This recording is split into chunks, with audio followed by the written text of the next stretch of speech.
Os homens, diz Jesus, ter vindo para os doentes, e ao servi-los, faz-se a luz de todos os continentes. Mas perguntando um a um, em busca desses irmãos, não achou doente algum, pois todos querem ser sãos.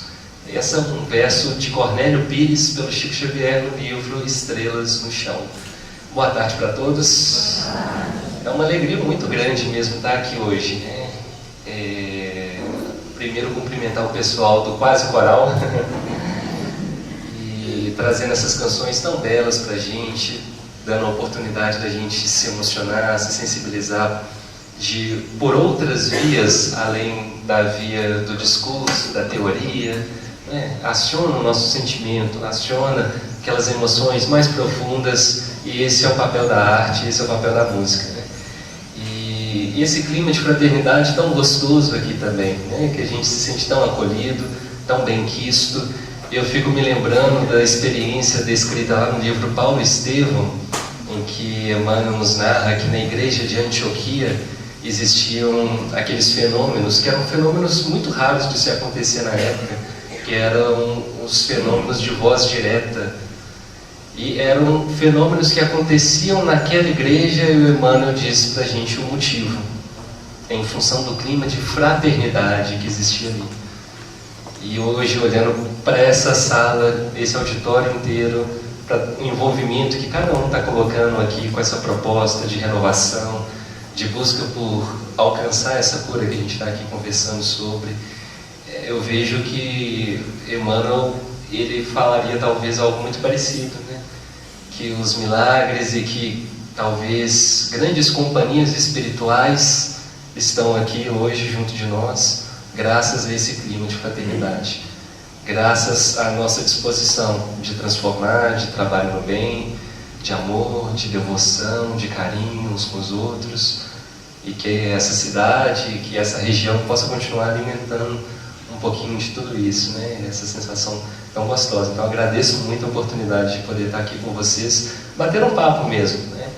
E falar em bater papo, fiquei me perguntando ali embaixo enquanto eu lanchava, né? Um seminário para falar a respeito de cura, mas quem que são os doentes? Quem que são os doentes? O Marcos trouxe um discurso para a gente de grande motivação, não foi? De também nos tocar um pouco, a sair do lugar, a buscar essa cura. Mas quem que são os doentes? Nós? Todos nós? Isso é um consenso aqui na sala? Todos somos os doentes? Estamos todos no mesmo barco? Então vamos só tentar retomar alguns conceitos que são básicos, né? Como o Marcos já trouxe lá para a gente, que é esse conceito da dinâmica. Então, voltando, de saúde e de doença. Só para a gente compreender o porquê que eu estou trazendo essa base de que todos nós somos doentes. Considerando que saúde seria essa real conexão entre criaturas, nós, e o Criador, a gente tem que se perguntar, nós estamos completamente conectados ao Criador? Uma vez que nós não estamos conectados plenamente com o Criador, automaticamente nós nos encontramos em que estado? No estado de doença. A Organização Mundial da Saúde nos diz que saúde seria o completo bem-estar biopsicossocial e não meramente a ausência de doença ou enfermidade. E isso lá no fim da década de 40, gente, olha só. Hoje em dia, muitos da categoria médica e da saúde até questionam esse conceito, porque parece um conceito utópico. É quase impossível, ninguém seria saudável dentro desse conceito. Quem está completamente no bem-estar biológico, social, psicológico nos nossos tempos de hoje? Então isso é difícil da gente encontrar. Partindo dessa premissa, a gente começa até a entender esses conceitos todos como um conceito de saúde integral, que é a busca de todos nós. E que muitas vezes esse conceito ele vai se confundir com outro conceito, que é uma busca também de todos. O que todo mundo aqui nessa sala busca? O Marcos trouxe tanto sobre essa questão de busca, né? Mas qual que é uma busca comum de todos aqui? Vamos ver se é comum mesmo. Felicidade. Então, quem quer ser feliz aqui, levanta a mão. Olha, todo mundo se mexendo após o lanche. Então, a gente percebe que essa questão da felicidade é uma busca legítima de todos. E a gente está tentando construir isso, alguns de forma mais consciente, outros de forma menos consciente. Mas, de algum modo, esse tema tangencia, toca o nosso coração. E é por isso que a gente está aqui. Todo mundo juntos, reunidos, para falar então sobre esse processo de cura. Mas, novamente, quando falamos de cura e quando falamos de doentes, vamos tentar levantar uns estereótipos que vem à nossa cabeça quando a gente fala de doente. Doente. O que a gente pensa? Principalmente com esse conhecimento espírita. E é doente, o que fez? O que aconteceu? Se é doente, ninguém tem pensamentos assim prontos a respeito de quem é doente? Quem nunca pensou, é doente é porque pecou, e pecou muito, é um pecador, por isso é um doente. Talvez alguns tragam esse conceito. Então é importante que a gente ressignifique inclusive o que seria a ideia do pecado. O que é pecado?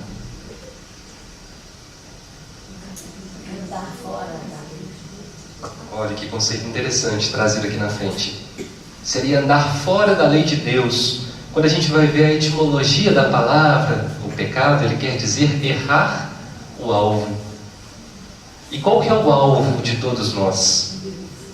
É Deus. Uma vez que a gente erra esse alvo, que a gente rompe essa conexão para com o alvo, não vai mais ao encontro dele, mas acaba indo ao encontro de várias outras coisas, a gente está caindo em pecado, em erro. Nós estamos errando o alvo. Olha como que ficou mais leve. Aquele nosso passado problemático, simplesmente de autossabotagem, de autopunição, de automartírio, a gente começa a largar. Então não é mais aquela culpa imensa, eu sou pecador, nossa, eu tenho que carregar isso nas minhas costas para a eternidade. Mas erramos o alvo. Todos aqui erram. Somos todos doentes e estamos buscando o caminho da cura. É simples assim. Então, viram como fica mais leve? Então, se todos nós erramos alvo, significa dizer o que também a respeito dos doentes? Então o doente é aquele que usa mal o livre-arbítrio, né? Então quando eu vejo alguém doente ali na esquina, já olho, isso aí não usou bem o livre-arbítrio. Olha a nossa cabeça, gente. E novamente, nos entendendo todos aqui como doentes, quem de nós em algum momento não utilizou de forma adequada o livre-arbítrio? Então, o livre-arbítrio é esse que vai se expandindo cada vez mais à medida que a gente cresce em conhecimento, à medida que a gente cresce também em moralidade. Muitas vezes acaba sendo utilizado de forma equivocada por nós. E aí nós vamos estar sujeitos a todo um processo que o Marcos também mencionou aqui, que é essa dinâmica da lei de causa e efeito. E uma última coisa que eu queria trazer de reflexão para vocês. Quem aqui, ao pensar num doente, jamais pensou assim, nossa, esse aí precisa do sofrimento ainda, né? Para guiar os caminhos dele. Pobre, coitado, precisa do sofrimento. E aí o convite que eu faço para todos nós aqui. Quem aqui de nós já dispensa por completo o sofrimento na nossa caminhada? Quem aqui já está apto para fazer isso? Gente, para começar, nós estamos encarnados num mundo que é o quê? De provas e expiações. Então o básico do básico é que o sofrimento ainda é um ponto fundamental para mover e nos auxiliar no nosso progresso. E por que disso? Quem que somos nós, os doentes? Somos doentes porque somos preguiçosos? Somos doentes porque somos o quê? É um termo que pode soar forte, né? Porque a gente coloca muito tabu em torno disso, mas todos somos o quê? Criminosos. Emmanuel já dizia da diferença entre um criminoso e nós outros, sabe qual é? O criminoso já foi descoberto, né? Nós não. A gente está aqui fingindo de bonzinho, de que está tudo bem, está tudo tranquilo. Mas nessa tarde de sábado eu venho lhes contar. Somos todos criminosos. Então, olha só, gente, vocês subiram do café querendo fazer digestão e escutaram que são todos doentes, pecadores, usam mal o livre-arbítrio, precisam do sofrimento e são criminosos. Começou bem esse segundo turno. Então, é o momento da gente ressignificar os substantivos. Os adjetivos também. É o momento da gente começar a entender que estamos todos no mesmo barco, numa busca e navegando. Mas para a gente então compreender com sutileza, inclusive, as matrizes causais de todo esse processo, de tudo que dispara então essa nossa busca pela cura, é importante a gente compreender alguns funcionamentos da nossa estrutura, inclusive psíquica. Porque o processo da dor, do sofrimento, de tudo que a gente vivencia aqui no mundo de provas e expiações, ele se dá por uma imposição de Deus nas nossas vidas, visando a nossa dor simplesmente, um castigo simplesmente, uma punição sem propósito. É assim. A gente começa a aprender que tudo está vinculado a um mecanismo maior, não é? A uma lei que é harmônica, que tem propósito, que se constrói ao longo do tempo. E para a gente então captar muito bem como que se dá essa nossa vivência inserido nesse cenário que é a lei de Deus, que permeia tudo, inclusive a nossa relação com a nossa consciência, que vocês mesmos disseram que a lei de Deus está escrita onde? Na consciência. É importante então que a gente compreenda um pouquinho da estrutura psíquica nossa. É importante que a gente remonte a alguns pontos. De onde que a gente começa a ter como uma espécie de disparador para as nossas ações? As nossas ações, elas surgem do nada?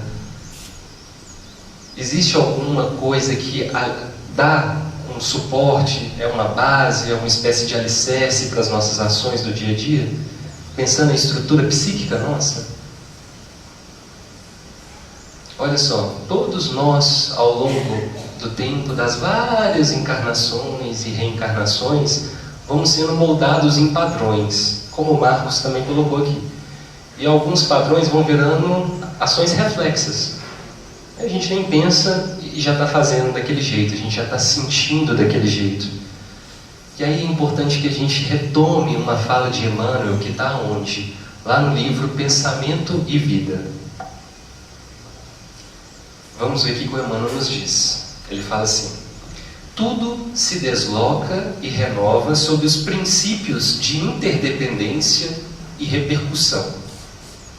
E olha só, ele vai montar toda a estrutura para a gente. O reflexo esboça a emotividade. A emotividade plasma a ideia. A ideia determina a atitude e a palavra que comandam as ações. Então, de onde que surge a nossa ação? Ela surge de padrões pré-estabelecidos, não é assim? Então, tudo começa num movimento reflexo, não é? Então, o reflexo esboça a emotividade. Então, a gente poderia simplificar essa emotividade como falando de um domínio do sentimento. Então, o sentimento é a base de tudo. A emotividade plasma a ideia. A partir daquele sentimento que a gente consegue cultivar na nossa intimidade, será plasmado um tipo de ideia, de pensamento. Então a gente poderia simplificar e dar um termo aí: pensamento, como segundo ponto dessa nossa estrada. E por fim, a ideia determina a atitude e a palavra que comandam as ações. E aí a gente simplificaria esse último passo dizendo ações. E aí o Marcos também tinha mostrado uma via para a gente, não era? era do saber, do sentir e do fazer. Mas, olha, o Emmanuel está falando algo um pouquinho diferente agora. Como que funciona isso? O Emmanuel está falando para a gente de uma via que é o sentimento, o conhecimento, ou seja, o pensar, o refletir sobre, e um terceiro passo que seria o passo da ação. Mas agora ficou confuso.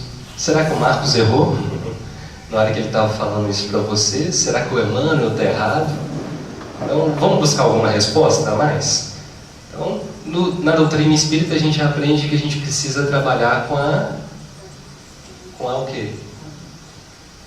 A gente precisa colher informação de vários cantos diferentes. Como que isso se chama?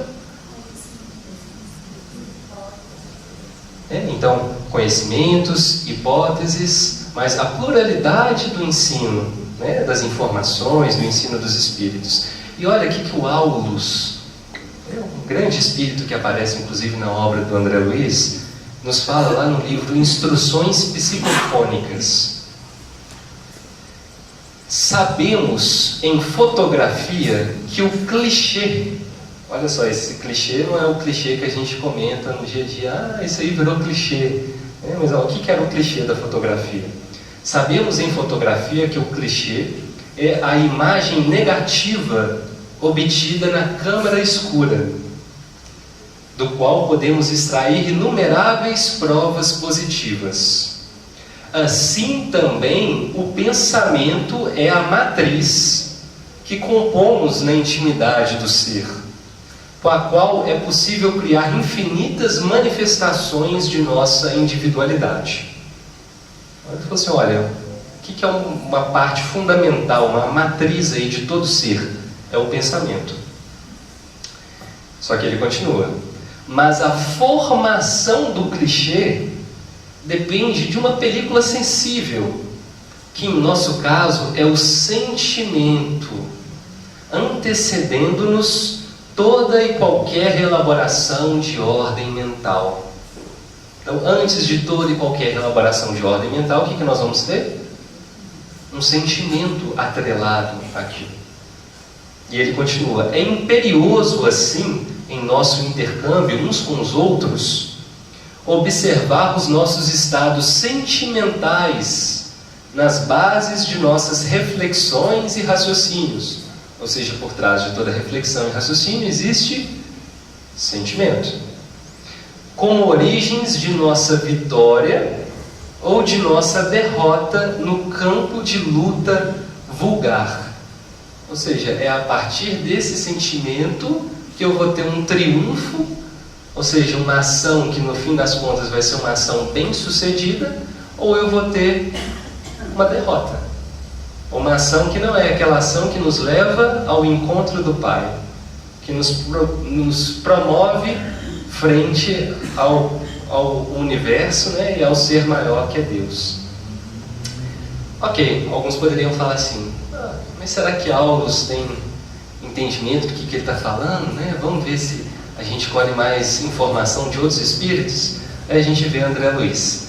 Cada criatura com sentimentos que lhe caracterizam a vida íntima emite raios específicos e vive na onda espiritual com que se identifica. Então André Luiz agora está nos mostrando que o pensamento, os raios, né, a ação da mente por toda parte, ela se dá a partir do sentimento que a criatura cultiva.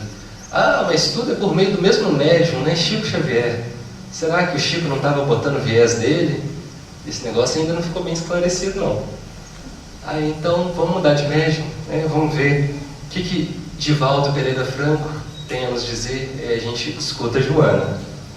Os teus pensamentos seguem a linha direcional das tuas aspirações. Então ela está falando de algo mais profundo. O que anelas na emoção, elaboras na construção mental. Sucederá, portanto, conforme o queiras. Então, primeiro a gente estrutura o sentimento, depois parte para a ação. Ficou tranquila essa parte? muitas citações, um pouco cansativo, mas importante para a gente entender que realmente isso é uma base sólida e é o que vai guiar o nosso raciocínio de agora em diante. Tá bom? Então, o sentimento é a base nossa, né? O ponto pilar dessa cadeia de toda a estruturação psíquica nossa. Mas aí a gente volta. Opa, se o sentimento é o grande ponto a ser trabalhado no fim das contas, já que ele está lá no início, né, de toda a cadeia, e modificando o sentimento, todo o resto é transformado, correto?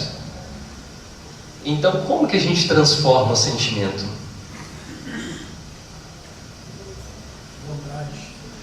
Com vontade. Surgiu uma colocação importante.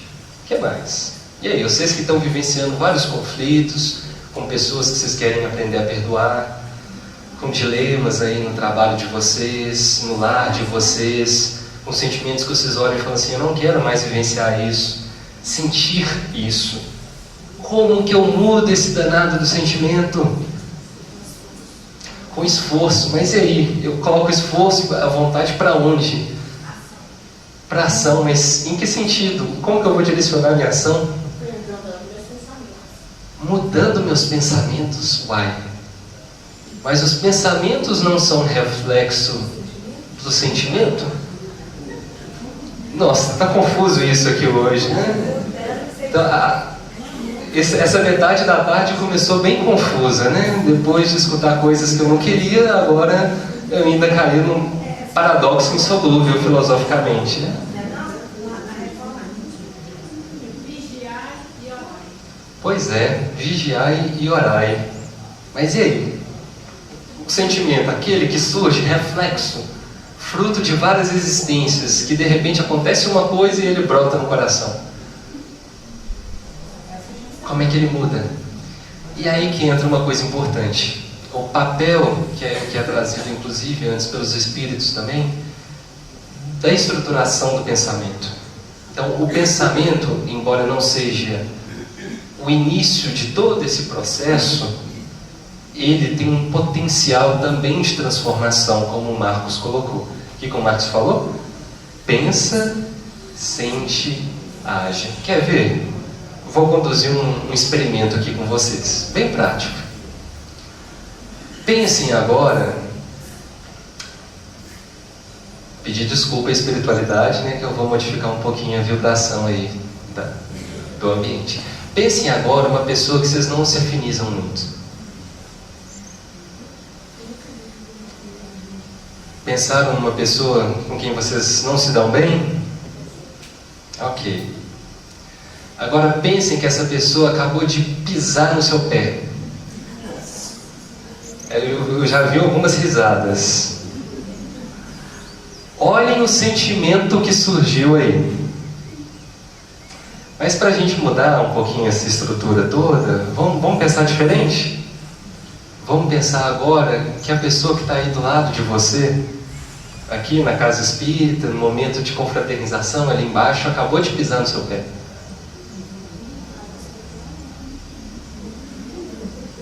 Modificou um pouquinho? Olha, gente, acabei de modificar o sentimento de vocês. Eu manipulei com o pensamento, com ideias, todo o processo de sentimento de vocês. Então, nós temos inputs, estímulos. Os estímulos que desencadeiam o reflexo que o Emmanuel fala lá no livro Pensamento e Vida, eles podem vir de vários cantos diferentes. Pode ser uma ação que acabou de acontecer aqui. Então alguém pisou no meu pé. Mas pode ser simplesmente uma indução mental, um pensamento. E esse pensamento, ele pode ser o pensamento de vocês mesmos. Não precisa ser um pensamento externo. É assim que a psicologia cognitivo-comportamental trabalha. Ela utiliza de um processo do pensar, do raciocinar e do repetir aquilo ali como um mecanismo de transformar toda a base dos nossos reflexos e que vão originar os nossos sentimentos. Deu para captar? Então, os estímulos estão em toda parte. Eles podem ser tanto externos, quanto podem ser estímulos internos. Então, estímulos externos, ações que acontecem, alguém direcionando uma fala para vocês, e que vem, né, um vocês têm um sentimento, um reflexo ali a partir do que está sendo dito, mas esse processo pode acontecer com vocês mesmos de forma consciente, direcionando a vontade, querendo realizar a reforma íntima, para que vocês consigam alcançar o resultado que querem, serem bem-sucedidos no dizer de Joana de Ângeles. Então agora a gente já está começando a conhecer melhor esse caminho. Nós estamos vasculhando essa nossa estrutura psíquica. Porque se a gente não entende como funciona, como que a gente vai alcançar essa cura? Então é preciso conversar sobre essas coisas, que são bem práticas. São teóricas, né? Mas com uma aplicação altamente prática no nosso cotidiano. É o ponto fundamental. E aí, então, com disciplina, nos momentos em que aquele sentimento veio, que a gente olha e fala assim, nossa, eu não queria estar sentindo isso, o que a gente tenta estruturar? Um pensamento alternativo. Então, um pensamento que faz uma leitura diferente daquela realidade. Um pensamento que às vezes vai ser mais indulgente, vai ser benevolente, um pensamento que perdoa. É um pensamento caridoso. E aí a gente vai vendo as coisas se transformarem. E vai ser rápido assim, fácil. Vocês viram como o nosso processo é tão maleável, né? As induções são tão grandes no dia a dia. Então a gente está num momento, tem um estímulo, a gente é induzido para um rumo, de repente tem um outro estímulo, é induzido para outro rumo. É a história que o Marcos também contou aqui para vocês. Da pessoa que está lá costurando, tentando fazer agora do modo certinho, adequado, e de repente vem um estímulo, e aí você já voltou tudo, porque você trouxe o seu padrão arraigado lá de trás. Então, uma pessoa que vivenciou num cenário em que a sociedade era uma sociedade altamente machista, altamente impositora, que resolvia as coisas simplesmente pelo matar, pelo se impor com a força física, com dinheiro. É fácil essas pessoas que vivenciaram isso durante séculos e séculos e séculos, de repente saírem desse padrão? É fácil para uma pessoa que passa a vida inteira com uma compulsão alimentar, por exemplo, de repente modificar o hábito alimentar? Imagine, gente, vocês aí que gostam de chocolate. Passaram a vida inteira comendo chocolate e agora vocês descobriram que vocês não podem mais. Vocês vão passar muito mal toda vez que comer chocolate. Alguns vão falar assim, eu prefiro ainda assim passar mal um pouquinho, né? E às vezes eu vou lá e como esse chocolate. Mas vamos supor que vocês não podem mesmo mais fazer isso. É fácil mudar tudo do dia para a noite? Não, tudo é um processo e que exige determinação, que exige disciplina. Não é à toa que o Chico Xavier recebeu uma grande lição de Emmanuel lá no início da caminhada dele, não é isso? Alguns até brincam, né? Você já foi ver Chico Xavier em 3D? Em 3D? Nossa, na época não tinha. Não tinha. Disciplina, disciplina, disciplina. As piadas que se criam, né, no movimento espírita. Mas, e aí? Como que eu estou diante disso? Como que eu estou nessa realidade? Eu tenho conseguido, de forma consciente, me perceber? E aí entra o vigiar, o orar. Perceber aquele sentimento que está brotando ali, que não está legal, para ser capaz de intervir. E eu tenho buscado a disciplina na hora que o bicho está pegando, na hora que a situação está difícil.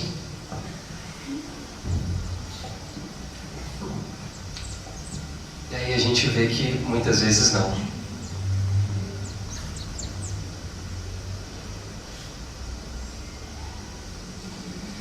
E aí eu vou trazer para vocês aqui agora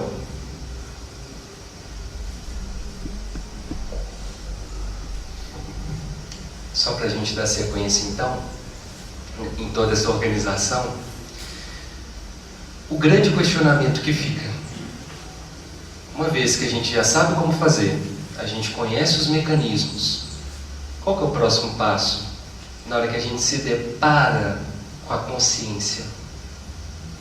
aquela consciência que nos cobra, aquela consciência que nos convida para o caminho de Deus, para esse movimento de reconexão com o Criador. Qual que é o próximo passo que ela nos convida a fazer? Na hora que nos vê em erro, em queda. E aí Kardec ele ilustra isso de forma muito sintética até, com 3 pontos fundamentais. Ele coloca para a gente lá no livro Céu e Inferno 3 grandes passos importantes nesse movimento do espírito de reconexão, né, com o Criador.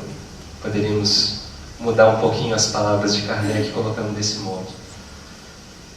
E aí ele nos fala a respeito do arrependimento. O primeiro movimento nosso deve ser o movimento de nos arrependermos. Não é assim que a gente escuta lá de João o Batista? Arrependei-vos, pois são chegados os tempos.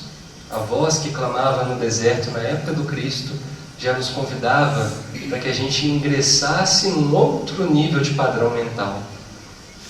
Era esse padrão de uma abertura para a transformação. Arrependimento é base. Qual que é um outro contexto importante nessa caminhada? Nós falamos aqui a respeito do sofrimento, das dores que batem as nossas portas, não é? E Kardec coloca isso com uma palavrinha chamada de expiação. Então a expiação tendo também o seu papel didático, o seu papel pedagógico nessa nossa reconstrução. Mas a expiação é o ponto fundamental? É o mais importante de todos? Nós vimos que não. Ela só existe porque a gente ainda precisa dela. E no momento em que a gente dá o nosso testemunho de dar conta, de reparar a nossa conduta e de agir de um modo diferenciado, essa expiação some. E é por isso então que Kardec denomina esse terceiro ponto de reparação. Arrependimento, expiação e reparação, como os passos fundamentais aí desse movimento do espírito pela reconexão com o Criador.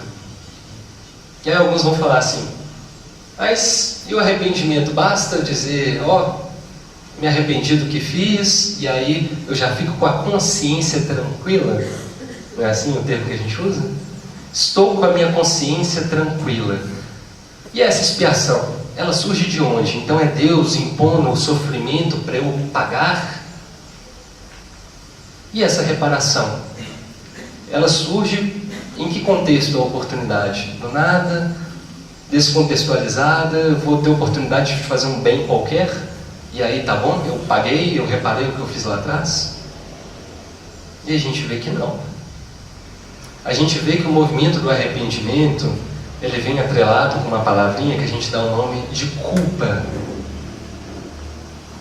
E olha, gente, essa culpa nos dizeres de Joana de Ângeles, de André Luiz e tantos outros, é a matriz causal de todo o adoecimento que nós temos na nossa humanidade. É a culpa. Então o que faz as doenças físicas? A culpa. Nossa, mas é a culpa, é a culpa. Imagina só na hora que a gente se defronta diante da consciência, que é onde está escrito em nós as leis de Deus. A gente divisa todo o processo de herança do Criador em nós. Toda essa genética divina que a gente traz. E aí a gente reflete um pouquinho sobre tudo que a gente fez. Todo esse movimento de desconexão. É fácil lidar com isso? Quem é que lida bem com a culpa?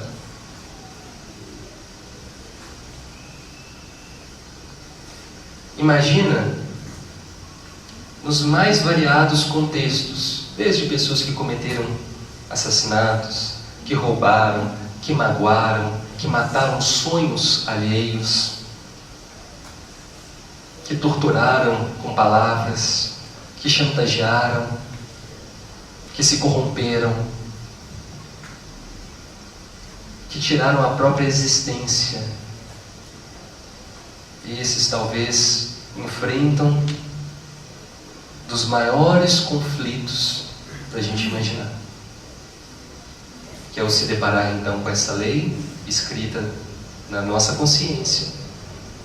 E aí? Como lidar com isso? Temos um livro belíssimo, que alguns no movimento espírita colocam que é muito pesado, mas que eu sou apaixonado. Ivone do Amaral Pereira escreveu e deixou pra gente Memórias de um Suicida. Um livro que, no meu modo de ver, diz respeito à misericórdia divina, ao amor infinito e irrestrito por todas as criaturas. Que o que a gente vê lá é isso. A gente vê que quanto mais necessita, nos momentos mais difíceis que um espírito pode atravessar, é o momento que ele tem um maior amparo, carinho e amor infinito. Infinito. Nós vemos que Maria, nos relatos no livro, ela tem conhecimento de cada um daqueles que cometeram autoextermínio no nosso planeta. Ela, em pessoa, em espírito, a mãe do Cristo, aquela que se serviu como mãe do Cristo. E vemos uma pleiade de espíritos inumerável, trabalhando incansavelmente, noite e dia, para gerar consolo, amor, e incutir naqueles corações uma proposta de redenção. E muitos espíritos, inclusive, já arrependidos naquele processo, ainda com aquela dificuldade de lidar com o sentimento de culpa, mas que estão no mundo espiritual, se capacitando e aprendendo e se dispondo para tarefa, para o trabalho, indo até várias instituições. Um espírita há alguns anos suicidou-se e agora está indo visitar um hospital para falar a respeito da importância do viver. Olha isso, gente. Isso é misericórdia divina. Então, a oportunidade do reparo, ela não é descontextualizada. Ela bate, ela tangencia justamente aqueles pontos que são os pontos da nossa fragilidade. É ali que a gente vai trabalhar. É onde a gente caiu. E é isso que torna tudo muito bonito. É isso que faz com que a lei divina seja uma lei daqueles que já deram conta de cair em si, dando a mão para aqueles que ainda vão cair em si, e assim sucessivamente. Depois de um tempo, eles vão conseguindo se manter sem quedas, e o fluxo vai tendendo ao progresso. Então, esse é o mecanismo. Nós não estamos vendo aqui um mecanismo de terror, de eu vou torturar, eu vou acabar com você, eu sou o Deus todo punitivo. Não é assim. Então tudo são medidas didáticas. Tá tranquilo? E aí vamos seguir nessa nossa caminhada. Falamos então da culpa, que o Emmanuel também menciona em alguns momentos. Ela cria como se fosse um grande abscesso mental em nós, na estrutura do nosso perispírito, e que vai se direcionar justamente para aquele ponto que a gente correlaciona até de um modo simbólico à nossa queda, ao nosso infortúnio. Então, por exemplo, livro Memórias de um Suicida, novamente. Aqueles espíritos que utilizaram de algum mecanismo de autoextermínio e que se atrelaram muito a uma imagem, por exemplo, da mão deles na hora de cometer o ato, eles acabam voltando, reencarnando com a mão prejudicada. Então a estrutura do perispírito, ela tem um desajuste, um desequilíbrio. É a partir então de uma vontade externa? Não. É a partir de um movimento de conflito da psique humana, da estrutura mental, que não dá conta de lidar com isso perante a consciência divina nele mesmo. Então, de forma involuntária, o espírito muitas vezes ele vai deflagrar naquele ponto o ponto do adoecimento. E outros, às vezes, vão retornar passando só por dificuldades morais, né? Então sem nenhuma alteração física, inclusive, naquela vida que segue. É difícil a gente sempre colocar em caixinhas as coisas, né? Foi comentado então aqui a respeito da anencefalia. Então nós temos muitos contextos que nos ligam, né, a isso. Então possíveis indivíduos que cometeram um autoextermínio às vezes vão tender a nascer assim, mas entendendo que não é só uma causa que gera aquilo, né? Então temos às vezes vários disparadores diferentes que podem levar ao mesmo ponto, a uma mesma manifestação. Então isso é uma coisa importante da gente sempre ter em mente na doutrina espírita. Então, quanto que as peculiaridades e as individualidades vão moldar contextos bem diferentes.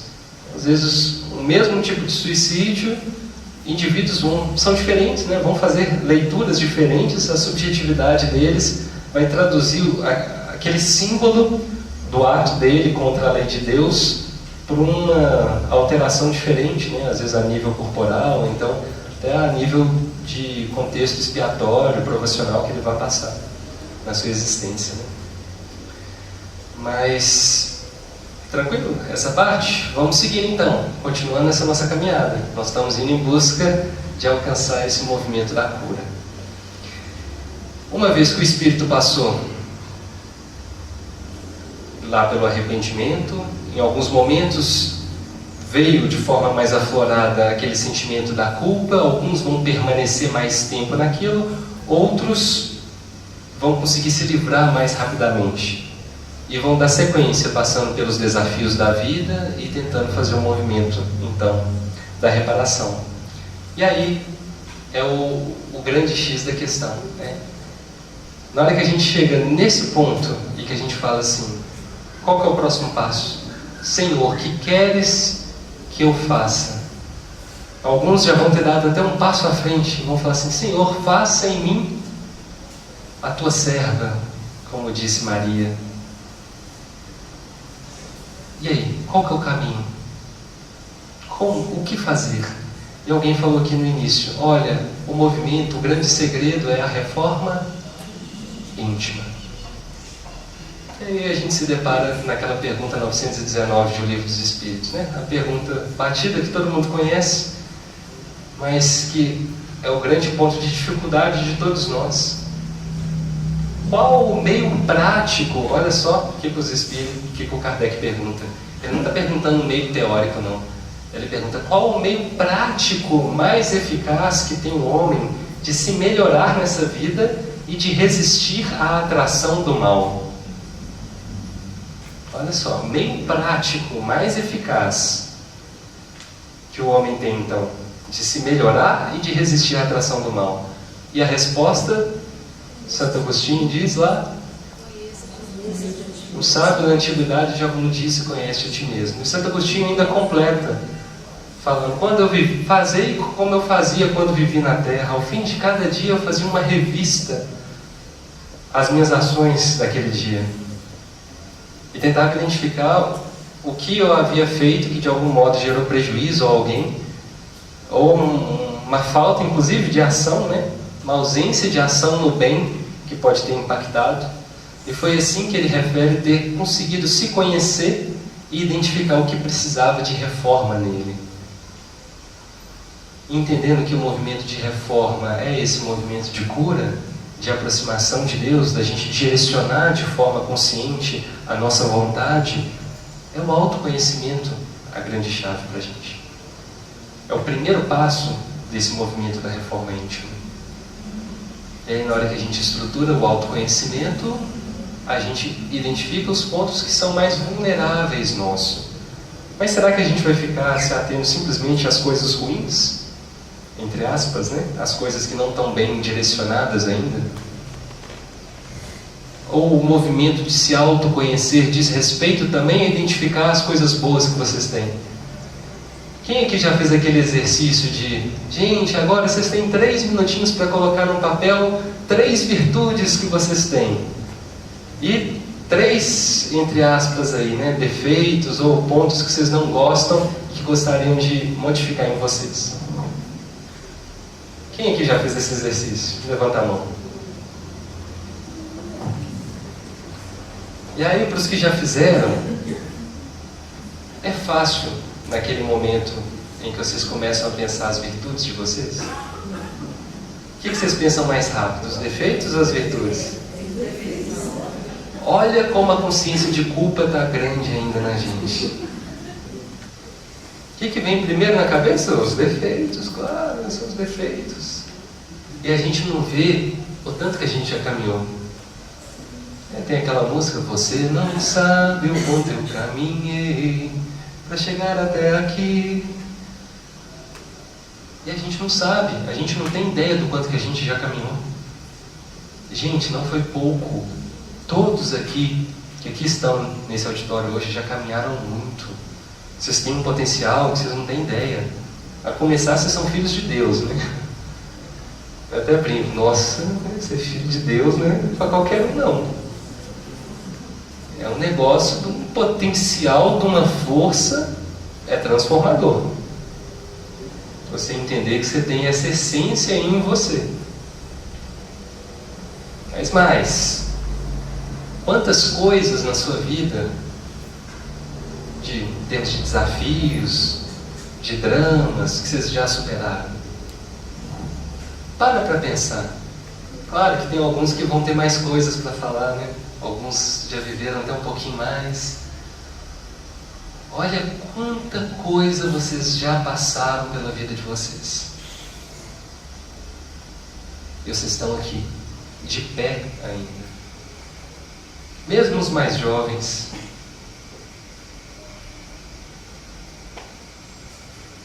Muitos contextos que exigiram de vocês disciplina, determinação, direcionamento para um sonho, para um objetivo a ser alcançado, renúncia. Olha, uma pessoa que é capaz de renunciar, uma pessoa que é capaz de se doar por algo, uma pessoa que é capaz de projetar coisas boas. Isso é algo muito importante da gente considerar. São características fundamentais, inclusive para que a gente continue essa nossa caminhada. Porque se a gente não olha para a gente, não vê esse potencial tão grande que a gente já tem, a gente fica parado. E a grande transformação vem daí. Sim, de identificar os pontos falhos, mas talvez mais ainda da gente ver que a gente tem condição de caminhar. A gente já fez várias coisas, já mostrou para nós mesmos que nós damos conta. E olha, tem alguns estudos que tentaram identificar qual é a coisa que mais traduz a sensação de plenitude no ser humano. A vulga felicidade. É o dinheiro? É a riqueza? É o poder? E aí, eles pegaram e tentaram identificar, até com auxílio de dispositivos de imagem, né, de neuroimagem, que área do cérebro, mais ou menos, era acionada para expressar aquilo que eles estavam chamando de felicidade. Era como se fosse uma sensação de plenitude. E aí, por exemplo, quando eu comia um bolo de chocolate, eu não acionava essa área. Eu acionava simplesmente a área do prazer. Então, era algo mais profundo do que comer um bolo de chocolate. E aí, eles viram, adivinha qual eram as coisas que mais estavam associadas a essa sensação de plenitude? Paz da consciência. Olha só. Tudo isso tem impacto, né? Mas o que eles mais viram era aprender. Olha só. Como é bom aprender. A nossa sensação não é tão boa quando você aprende algo, você olha e fala assim, nossa, isso aqui agora é meu, ninguém me tira. E quando a gente pensa no aprendizado do espírito, imagina tantos momentos positivos que vocês já passaram, na hora que a ficha caiu com algumas coisas, vocês já introjetaram, que já é seus, ninguém tira mais, isso já é seus. E quanta coisa vocês ainda vão vivenciar para olhar e falar assim, nossa, como que eu estou me sentindo pleno agora? Eu aprendi essa lição. E a outra coisa, superar a si mesmo. Aqueles que davam conta de superar a si mesmos, vencer os obstáculos, as fragilidades, eles se sentiam plenos. Então, se vocês que estão aqui hoje, de algum modo, vivenciam contextos na vida em que o sentimento de estar desacreditado bate à porta, lembrem disso. A gente perseverando, a gente realmente enfrentando um pouquinho mais erguido essas dores, esses desafios, vai trazer uma sensação para a gente que é indescritível. É uma plenitude que só quem vive pode contar. E tenho certeza que muitos já vivenciaram aqui e vão vivenciar de novo, sem dúvida alguma, nós enquanto espíritos aí imortais. E aqueles que ainda de forma consciente não vivenciaram isso, vão ter também muitas oportunidades se agora começarem a conduzir o processo evolutivo de modo mais consciente. Não só aquele processo evolutivo que é empurrado pela dor, pelo movimento expiatório, em função da nossa preguiça, em função da nossa criminalidade, mas um processo evolutivo que nos toca lá no fundo. E faz sentido a gente escolher seguir assim, porque eu quero, que faz bem para mim, porque me preenche, me deixa pleno. E essas são as escolhas que a gente começa a fazer. E esse é o caminho que a gente começa a percorrer. E eu não tenho dúvida que, se hoje todos estão aqui, é porque de algum modo estão tocados em torno disso. E aí começa, né? Autoconhecimento. Aí vimos as coisas que não estão legais ali na gente. A gente põe um espelho na nossa frente e a gente já começa até arrepiando. E não dou conta de olhar para mim. Eu não consigo ainda ter bem trabalhado no meu coração o quê? Às vezes eu não consigo ainda ter a autoaceitação. Eu ainda não consigo me auto-perdoar. Em resumo, eu não tenho ainda o auto-amor. Nossa, mas que potência tão grande é esse auto-amor. E quando a gente descobre ele, muitas portas vão se abrir. Que a gente passa a se olhar e a querer bem para a gente mesmo. A gente passa a se valorizar, a se permitir cair, igual o Marcos falou aqui. Foi tão legal isso, né? Será que a gente não pode cair, não? Ah, é? Não pode? São todos perfeitos? Não podem mais cair? Olha, gente, e isso é uma tendência muito fácil nossa, né? Quantas vezes eu me pego assim, de olhar para mim e falar, gente, olha só, o serzinho querendo ser perfeito, né? Ok, pode querer, mas ainda não é. Está fadado à queda. Então tem que se aceitar assim. E olha, gente, se aceitar assim é simplesmente aceitar a vontade de Deus. Deus não nos criou para essa condição de simplicidade e ignorância, para a gente passar esse caminho da simplicidade e ignorância até alcançar a complexidade. Então por que a gente luta contra isso? Aí a gente começa a desenvolver no coração a rebeldia. Ah, seres rebeldes que somos. A gente não aceita situações, a gente não aceita a si, né? Não aceita que Deus me criou assim. E aí começa uma rebeldia, inclusive, nesse contexto. A dificuldade de se aceitar implica, inclusive, na dificuldade de aceitar que Deus te criou ainda nessa condição. Como se Deus tivesse que ter criado todos nós já na perfeição absoluta. E aí a gente, talvez ainda por ignorar esses propósitos divinos, não consegue lidar bem com esse contexto e acaba se tornando refém da rebeldia.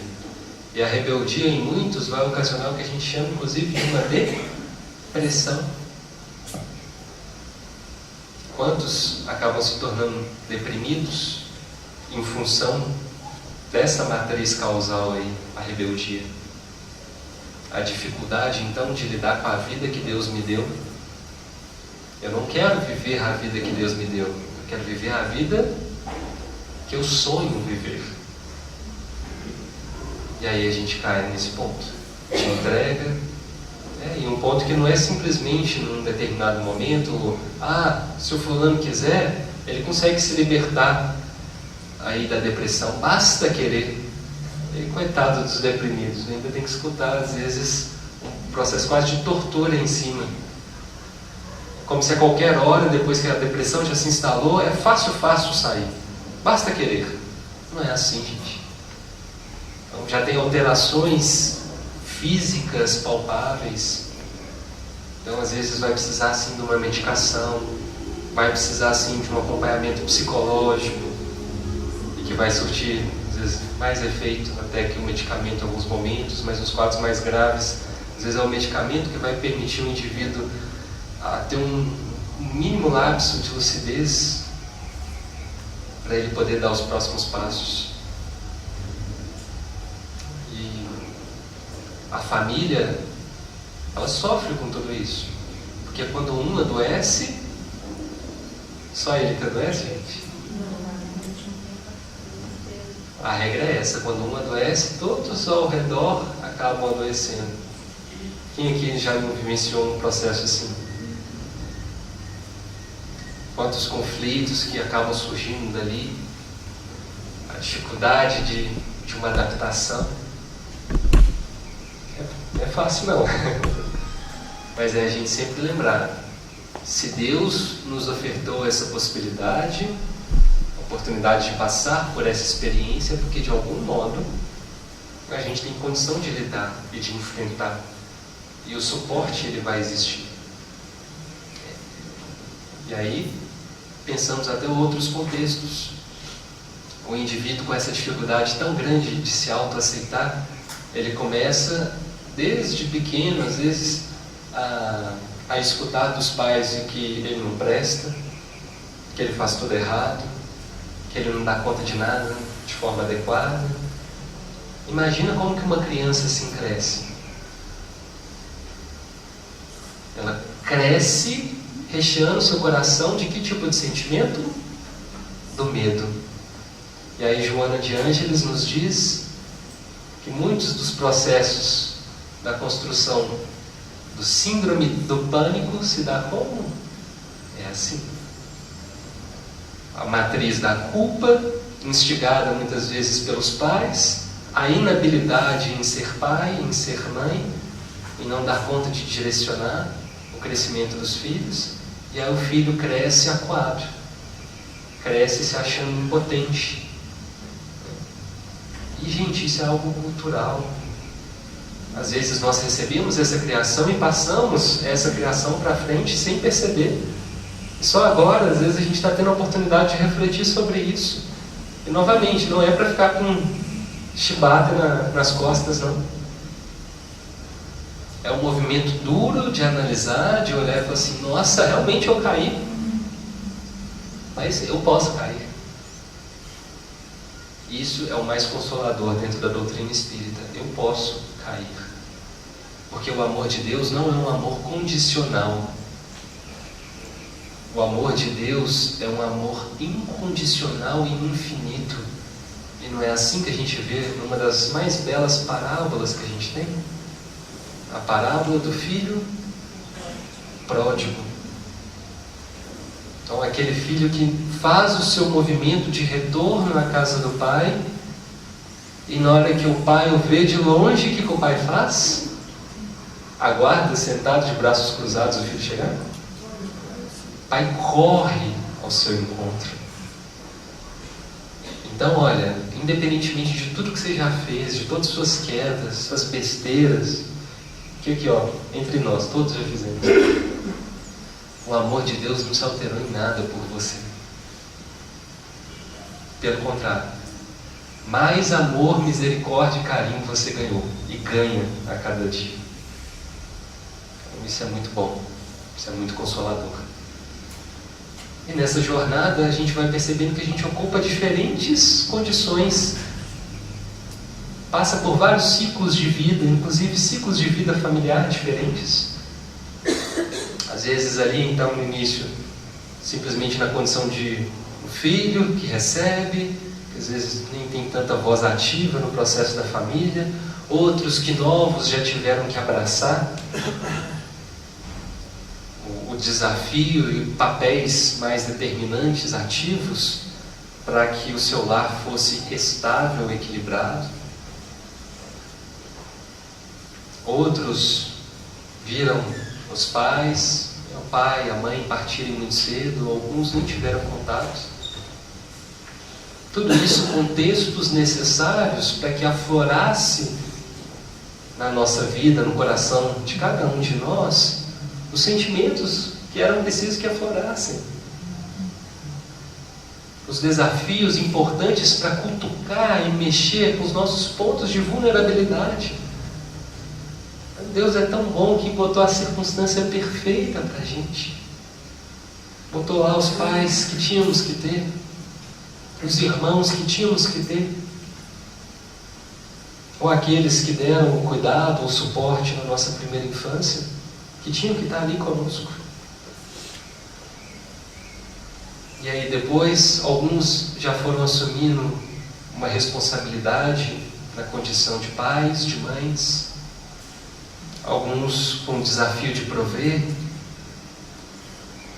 às vezes sem saber como seria o dia de amanhã. Quantas lutas! Viver nesse mundo, gente, é fácil? De 0 a 10 em termos de facilidade. E aí, como que estaria a nota? Viver na Terra, fácil? 0 a 10, mentalmente respondam. 0 é nada fácil, 10 é fácil demais. Estou tirando de letra. Vocês acham que inclusive espíritos mais elevados têm todo o prazer do mundo ao reencarnar nesse contexto nosso? Claro que eles se sentem motivados quando vêm, porque eles estão em missão, né? Se são mais elevados. Eles querem levar o exemplo, o amor. Mas será que é gostoso regredir essa primitividade aqui? Vocês já pararam para pensar o que foi um espírito igual Jesus? Estar conosco tão limitado às circunstâncias, às vicissitudes que a gente passa aqui. É o que a gente está nos anos 2000, já passamos aí do ano 2000. Imagina isso há 2000 anos atrás. O processo era ainda mais precário, mais tenso, a ignorância reinava, a ausência de valores, né, de ética. Se hoje a gente reclama, imagina na época. E olha, soube ficar, e ficou firme até o último momento, para nos dar o exemplo. E Jesus mostrou para a gente que seria fácil? É esse o exemplo, gente? Jesus chegou aqui e falou, gente, olha como que é fácil. Ó, estou multiplicando os pães, estou transformando a água em vinho, para vocês verem como que a vida é fácil. E aí agora eu me vou, e sumiu. Foi assim?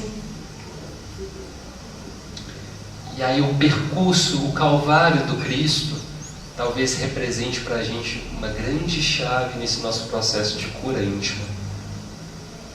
Olha o que o Cristo vivenciou. O que ele escutou lá no início? Acusações, não foram? E aí, quem de vocês no dia a dia escuta acusações? Alguém nunca escutou nenhuma acusação diante da pessoa de vocês?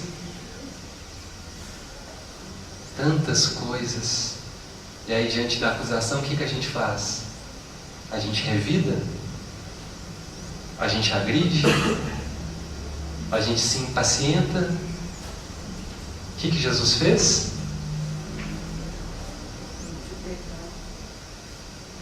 Então, naquele primeiro momento, diante de muitas acusações, ele se calou. e se resignou, entendendo que o processo de resignação é um processo ativo, não um movimento passivo, de olha, a vida trouxe aquele contexto, eu tenho que aceitar. Não, é um movimento de entender o porquê eu estou fazendo aquilo. E esse era o entendimento que o Cristo tinha.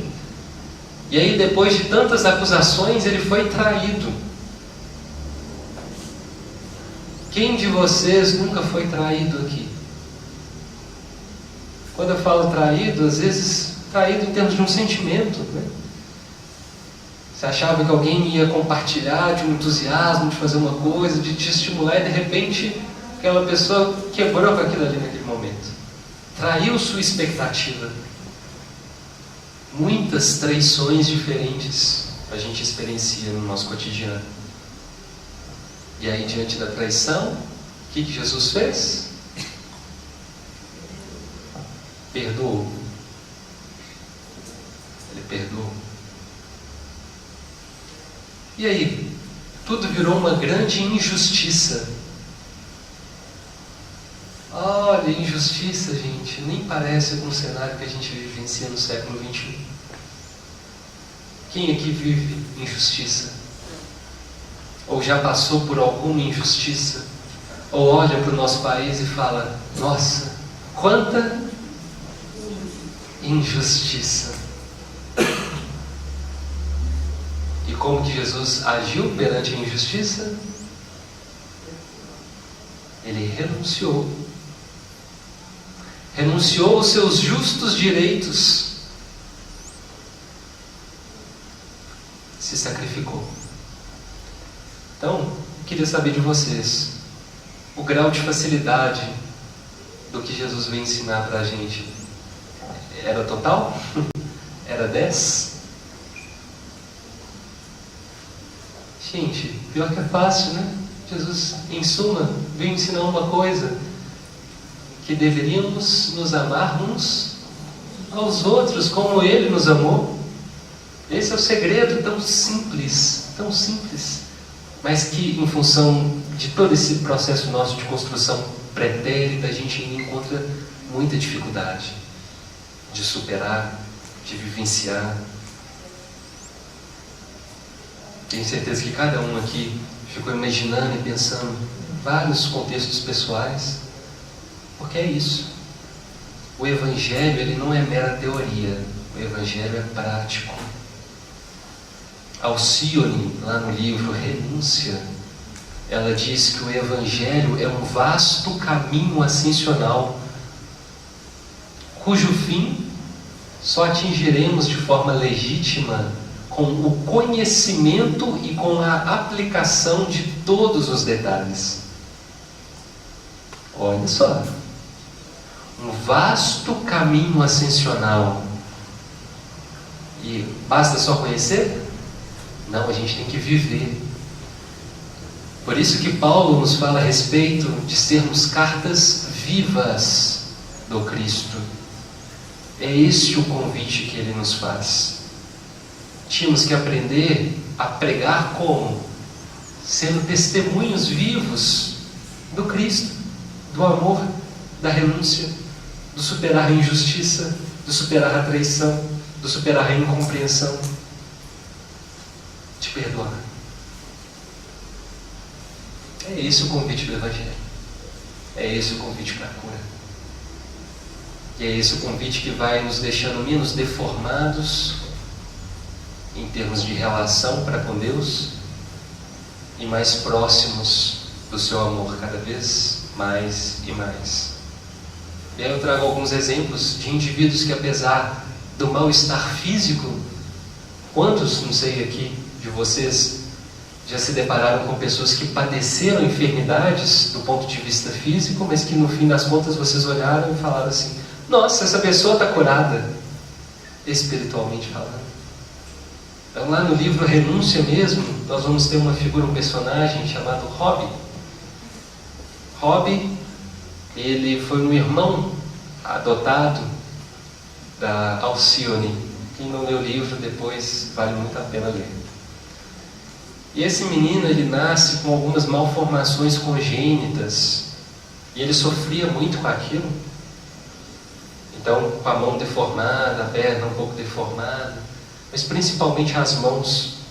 Na existência anterior, ele havia sido primo da própria Alcione e estava envolvido com os contextos da escravidão na época. Ele assinou muitos papéis, muitas coisas que acabaram levando muitos indivíduos à morte de forma um pouco complicada. Há muitas torturas. E aí ele nasce nesse contexto, do lado de uma figura que era uma carta viva do Cristo, Alcione. E essa com seu amor, batalhando para semear um pouquinho a alegria, batalhando para dar conta, lá no fundo, de ser justa perante a vida, mas de lidar com as injustiças que a vida trazia, de aprender a perdoar aqueles que a traíam, de lidar com as diferenças, e sempre com confiança em Jesus, sempre muita confiança no Cristo. Ela passou uma vida de anonimato, mas um anonimato que tocou muitos corações, todos aqueles que moravam junto dela, ou que em algum momento cruzaram o caminho dela. E com Rob foi assim. Ele que aprendia muito do Evangelho com o próprio exemplo da Alcione. Além, obviamente, das conversas sobre o Evangelho, junto do padre Damiano também, o Emmanuel, reencarnado na época. E aí, num determinado dia, Rob chega ao fim da sua existência. Ele é atropelado por um carro da época, né? Então, na verdade, tinha os cavalos lá e que a pessoa que conduziu acabou direcionando de forma equivocada os cavalos e passou em cima dele. E ele poderia clamar pelos seus justos direitos e exigir a condenação daquela pessoa. E naquele momento, o que ele faz? Ele silencia, ele não acusa. E pelo contrário, na hora que Alcione se aproxima dele, ele fala: Alcione, eu estou percebendo como se meus membros estivessem voltando ao normal. Olha o processo de cura. Pela vivência do Evangelho, pelo testemunho no último momento da vida, coroando aquela existência de sacrifício curtinha que ele teve, mas que pôde trazer um crescimento espiritual profundo para a sua intimidade. E então Alcione olha para ele e fala: meu irmão, você está curado. Você está curado. E quantos no nosso dia a dia passam pela mesma circunstância? Tive a oportunidade de acompanhar um casal muito especial. Era um casal de pessoas evangélicas. Eles estavam como os acompanhantes de um senhor que eu acompanhei no hospital durante um tempo. Esse senhor tinha tido uma parada cardiorrespiratória, ficou 12 minutos parado, quando voltou não conseguiu retornar do quadro de coma. Então ele teve um coma, sequelas neurológicas graves, e avançou nesse quadro durante alguns meses. E com prognóstico então neurológico sem possibilidade de retorno, aguardando o momento da sua partida. E aí eu conheci a filha desse senhor, e conheci o esposo da filha desse senhor, e eu via todo o cuidado que eles tinham para com o senhor. Era o tempo todo lá no hospital, das pessoas acompanhantes mais dedicadas que eu já vi, para aprender tudo. O senhor tinha uma traqueostomia, aquele tubo para respirar que se coloca aqui com uma cânulazinha no pescoço, e aí eles iam, aspiravam lá essa traqueostomia, davam todo um cuidado, e sempre super preocupados, e reportavam tudo que acontecia, e aquilo me chamou muita atenção. E eu falei: nossa, o que dá força para eles, para lidar com tudo isso? E aí um dia eu perguntei, né, a gente tentando acionar qual que era o elemento de espiritualidade mais forte ali naqueles indivíduos. E aí ela falou que era a fé em Deus. E ela naquele instante me contou uma coisa, que aquilo estava sendo uma oportunidade dela aprender a amar o pai dela. E aí eu pensei, gente do céu, aprender a amar o pai dela? Olha o que ela está fazendo, se desdobrando. Detalhe, com uma filha de 7 anos de idade, e que chegou a ponto de a menina ligar, eu estar conversando com um deles no hospital, e a menina ligar falando que está com saudade, porque eles não estavam conseguindo, né, em função dos revezamentos, ficar junto da própria filha deles. A vida deles começou a virar de cabeça para baixo. Ele tinha uma certa flexibilidade no emprego, mas aquilo começou a ficar um pouco prejudicado também. E eles não sabiam como que eles iam conduzir diante daquela incerteza, quando que o pai dessa moça iria partir. Mas ela falava, Deus me deu uma oportunidade, eu não quero abrir mão disso. Me deu a oportunidade de aprender a amar e de perdoar. Aí eu falei, opa, o buraco está ficando mais embaixo. E aí o que eu sabia é que parece que no contexto da infância dela, esse pai não tinha sido muito presente. Mas com o tempo eu vim saber outras coisas, um pouco mais difíceis para a maior parte de nós de lidar. Aos 15 anos de idade, ela tinha recebido uma tentativa de estupro por parte desse próprio pai. E depois de um tempo, a sua mãe faleceu e a família, por parte da mãe, acreditava que esse pai estava envolvido, inclusive, no mecanismo de morte da mãe dessa moça. E naquele instante ela estava lutando contra uma família inteira que falava para ela, não vai para lá, o que você está fazendo lá?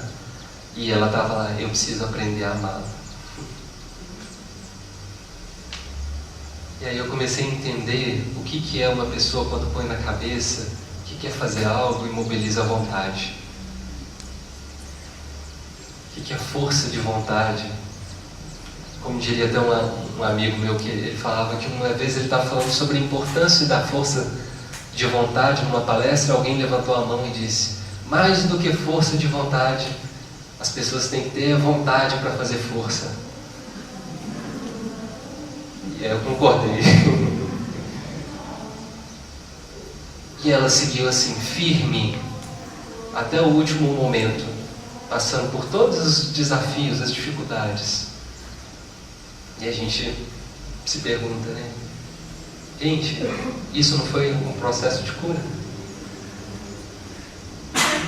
Um adoecimento na família, que no dizer do próprio esposo dessa moça, né, o genro, que sabia de tudo isso, inclusive, que eram os que estavam lá dando carinho, cuidado para o próprio sogro.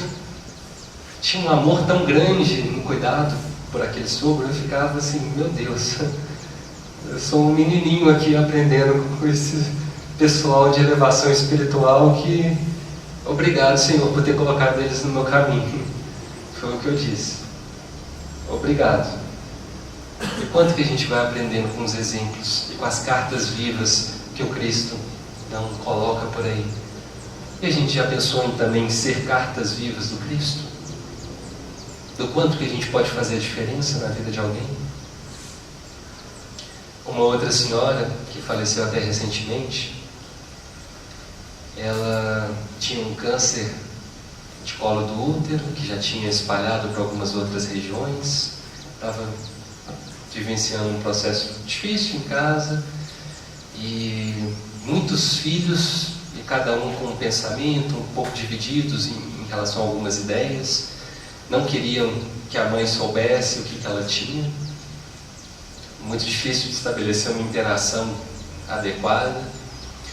E aí, quando começo a conversar com essa senhora e pergunto para ela do que tinha acontecido, passado na vida, e se tinha algo pelo qual ela tinha passado que não tinha ficado bem resolvido no coração.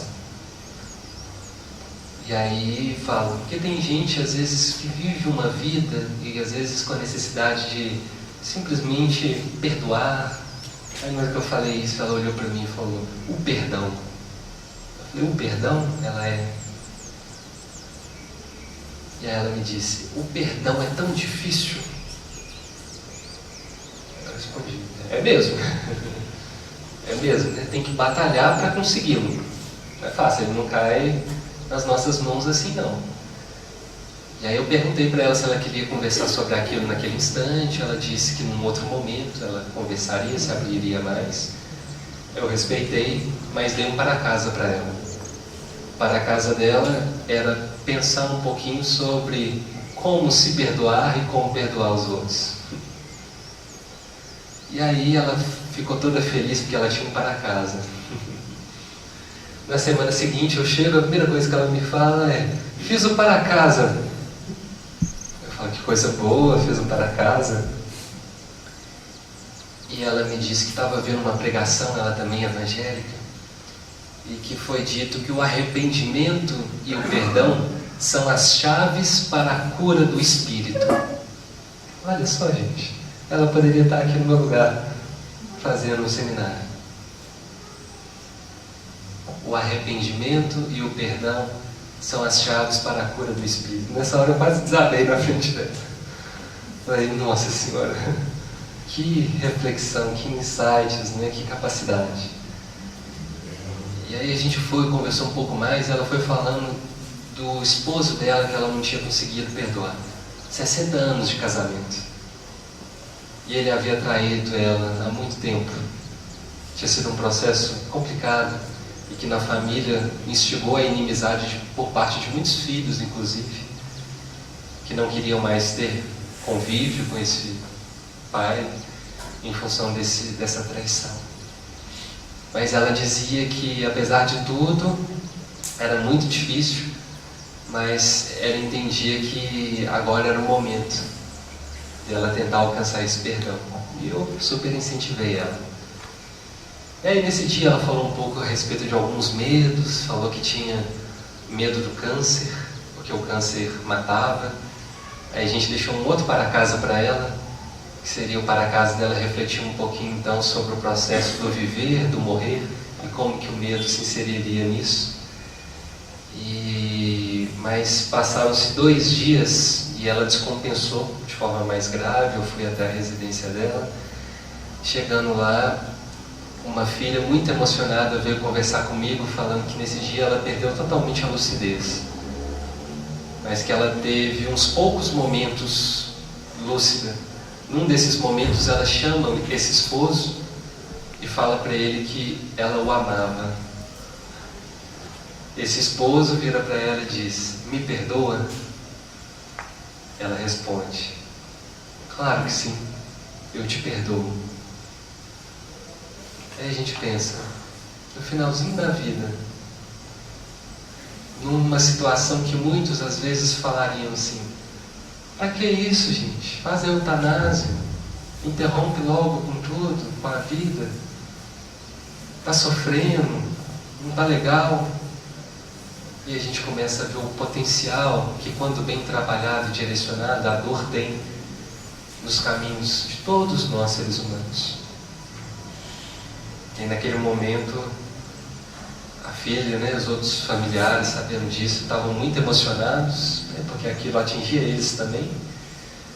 Era uma situação que, para eles, era difícil de eles perdoarem, e eles viram que a própria mãe havia perdoado. Mais um exemplo para a gente, né, dos tantos exemplos anônimos que estão por aí, percorrendo dia a dia a jornada aí do planeta Terra. E aí, para a gente encaminhar para o nosso final, gosto de lembrar de um conto muito especial. Alguns falam que seria até uma espécie de uma lenda. Era de uma menina. Essa menina falava que o grande sonho dela era alcançar as estrelas. E ela dizia assim, como eu gostaria de alcançar as estrelas. E todo fim de noite, ela ficava debruçada sobre o parapeito da janela, olhava aquelas estrelas e dizia, como eu desejo encontrar com as estrelas. E passava dia, Passava outro dia e o discurso dela era o mesmo. Como eu desejo encontrar com as estrelas. Mas aí ela percebia que algo estava errado. Era um desejo muito grande, mas que não tinha um direcionamento. Até que certo dia ela escuta uma voz que vira para ela e fala: minha menina, é importante que além do desejo, a gente faça um mecanismo de mobilizar toda a energia que existe em você. A vontade. E nós lembramos a vontade, aquela que gere todo o processo da estrutura mental do indivíduo, como Emmanuel nos coloca lá no livro Pensamento e Vida. Aquela que vai ser responsável efetivamente pelas grandes transformações que vão acontecer conosco. E aí essa voz ainda diz para a menina: inicia o seu processo de reforma íntima. E assim ela faz. Vão começar a me conhecer. E ela começa a mobilizar a sua vontade, os recursos que ela tinha, toda a energia, olhar para dentro de si mesma. E aí, num determinado dia, ela percebe que ela finalmente tinha tido o brotar dentro de si mesma da humildade. A humildade que era aquela que não somente reconhecia o que ela era em termos dos defeitos, das dificuldades, mas também em torno das suas virtudes. Era aquela que conhecia o próprio terreno, a sua própria terra, a sua capacidade, a sua potencialidade. E assim, de repente, ela se viu transportada para uma outra dimensão. Chegando nessa dimensão, ela percebeu que as estrelas estavam um pouquinho mais próximas dela mesma. E ela ficou mais feliz, com uma vontade ainda maior de fazer o diferencial, de se transformar. Mas de repente ela andou, caminhou e viu que não tinha ninguém. Se sentiu sozinha, sentiu até um pouco de medo. E passou um dia, um outro dia, e ela sentia que alguma coisa estava errada. Ela estava se sentindo muito só durante todo aquele empreendimento que ela buscava fazer. E aí de repente ela escuta uma voz que diz o seguinte para ela: minha filha, quem é solidária jamais fica solitária. E aí ela começa a escutar algumas vozes nas proximidades, um choro, e ela começa a ver várias pessoas que choravam, que sofriam, que tinham suas dores, que não estavam bem com o mundo. E ela se aproxima dessas pessoas. Mas tudo aquilo, depois de um tempo, começou a dar uma sensação tão ruim no coração dela. E ela pensava: mas não é possível. Eu quero alcançar as estrelas, não quero ficar aqui com essas pessoas simplesmente. E aí ela pega e faz uma prece. E ela pede o amparo, o auxílio e a força para lidar com aquela situação. E de repente ela novamente escuta a voz que já lhe vinha guiando e que lhe diz: minha filha, lembre-se da fé. Aquela fé que no livro dos Espíritos, ou melhor, no Evangelho segundo o Espiritismo, nos diz ser a mãe da esperança e a mãe da caridade. E essa menina começou a trabalhar a esperança no seu coração, e entender que era importante que ela utilizasse aquele famoso BIP de Jesus: benevolência para com todos, indulgência para com as imperfeições alheias e o perdão das ofensas. E até aquele momento ela não percebia nenhuma alteração que lhe incomodasse, nenhuma pessoa que falasse algo contra ela, e simplesmente trabalhou em torno de consolar, de enxugar lágrimas. E os dias foram passando, e as pessoas foram aumentando, só multiplicando, até que um certo dia ela recorre de novo à prece e diz: mas eu não estou entendendo, eu queria simplesmente alcançar as estrelas, e o que está acontecendo? Quanto mais eu faço pelos outros, tudo bem que eu não estou mais sozinha, mas mais pessoas aparecem para eu consolar. E mais, ela tinha começado a escutar alguns insultos, ofensas. As pessoas não estavam demonstrando mais gratidão em relação às coisas que ela estava fazendo. E ela, sentindo muito incomodada com tudo aquilo, pediu um socorro novamente. Eis que aquela voz novamente retorna. Agora, essa voz se fez presente, apareceu para ela. Pediu para que lhe chamasse de um espírito amigo. e disse que era importante que ela tivesse a paciência. A paciência, a disciplina e a determinação. Que se era um sonho alcançar as estrelas, era importante que ela vencesse tudo aquilo. Que ela sim trabalhasse o perdão no seu coração e ficasse firme dentro desse propósito maior, que era o sonho da felicidade dela. Então, ela resolve seguir novamente firme naquele caminho. E quanto mais pessoas apareciam, mais ela consolava, mais amor ela dava. E de repente, aquele processo que antes era tão difícil de ser realizado, começava a se tornar um pouco mais mecânico. Mecânico não no sentido vulgar do termo, mas natural, reflexo. Ela simplesmente doava o seu amor pelas pessoas, compreendia, tinha paciência, tinha ternura. E foi aí que de repente ela percebeu sendo transportada para uma outra dimensão, onde ela encontrou essa grande figura que se intitulava como um espírito amigo, e que lhe disse: parabéns, você venceu a porta estreita, você seguiu firme até os últimos minutos. E aí ela esperava naquele local encontrar finalmente com as estrelas. No entanto, ela olhou para um lado, olhou para o outro e não via estrela alguma.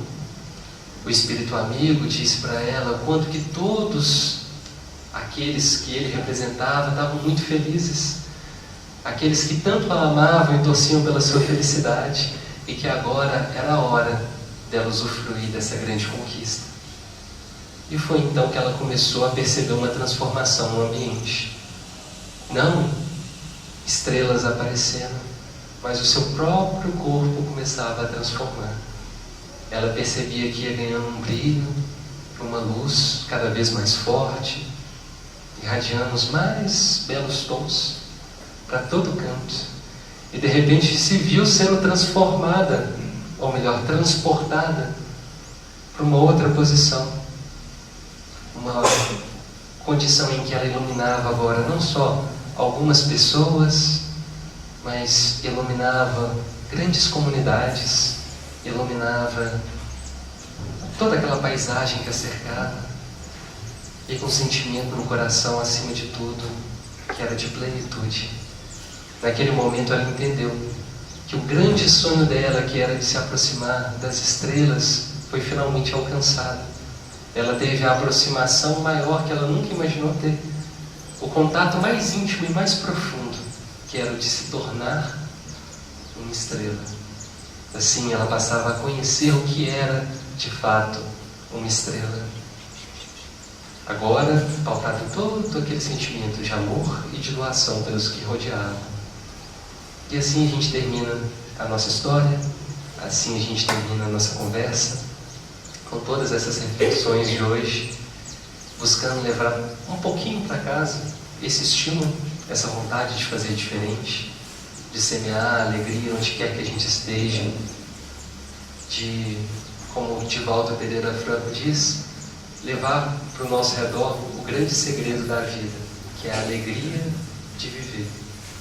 Que nosso coração possa continuar seguindo esse percurso rumo à cura, rumo ao que Jesus veio propor, entendendo que se Deus é por nós, quem será contra nós?